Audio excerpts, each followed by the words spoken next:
আসসালামু আলাইকুম ওরহমতুল্লাহি ওবরাকাতুহ।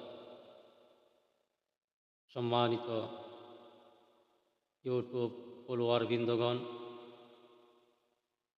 আসলাম আপনাদের মাঝে একটা ভিডিও নিয়ে। আপনারা কি জানেন সূরা ইয়াসিনের ফজিলত কী কী? সূরা ইয়াসিনের ফজিলত অনেক অনেক বেশি। সূরা ইয়াসিনের ফজিলত জানলে আপনারা কখনো সূরা ইয়াসিন তেলাওয়াত করা ছাড়বেন না।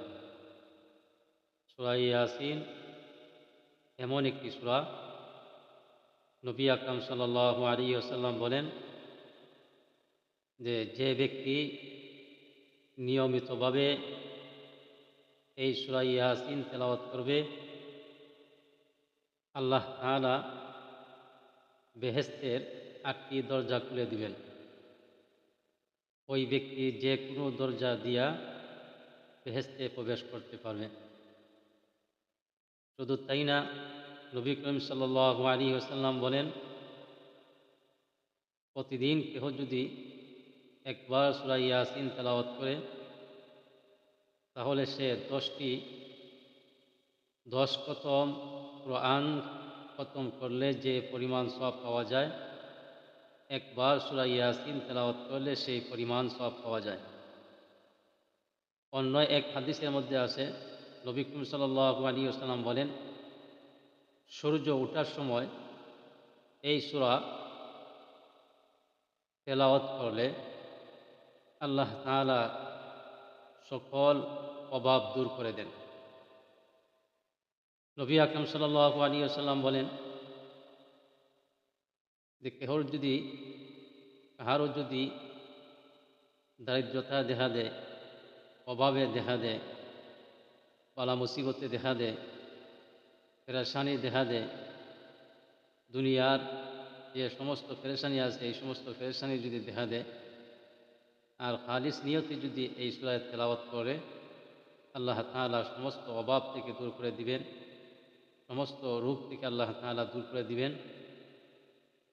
পৃথিবীর যত অশান্তি আছে আল্লাহ তাআলা এই সূরায়ে বরকতে, সূরায়ে ফজিলতে আল্লাহ তাআলা এই সমস্ত থেকে দূর করে দিবেন।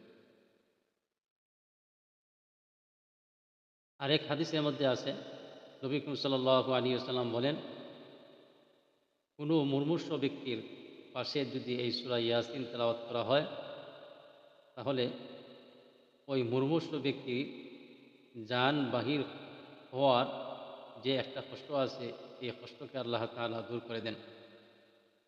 আরেক হাদিসের মধ্যে আছে, নবী করিম সাল্লাল্লাহু আলাইহি ওয়াসাল্লাম বলেন, যদি সূরা ইয়াসিন কবরস্থানের পাশে গিয়া যদি কেউ সূরা ইয়াসিন তেলাওয়াত করে, আল্লাহ তাআলা ওই কবরবাসীকে মাফ করে দিবেন এবং সূরা ইয়াসিনের বরকতে আল্লাহ তাআলা ওই কবরের আযাব হটাইয়া দিবেন।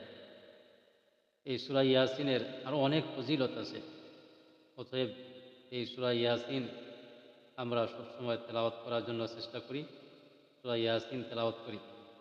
সূরা ইয়াসিন যদি তেলাওয়াত না করতে পারি, কমসে কম এখন মোবাইলের যুগ, মোবাইলের মধ্যে আমরা সূরা ইয়াসিন তেলাওয়াত করি, পরিবারকে সূরা ইয়াসিন তেলাওয়াত শোনাই।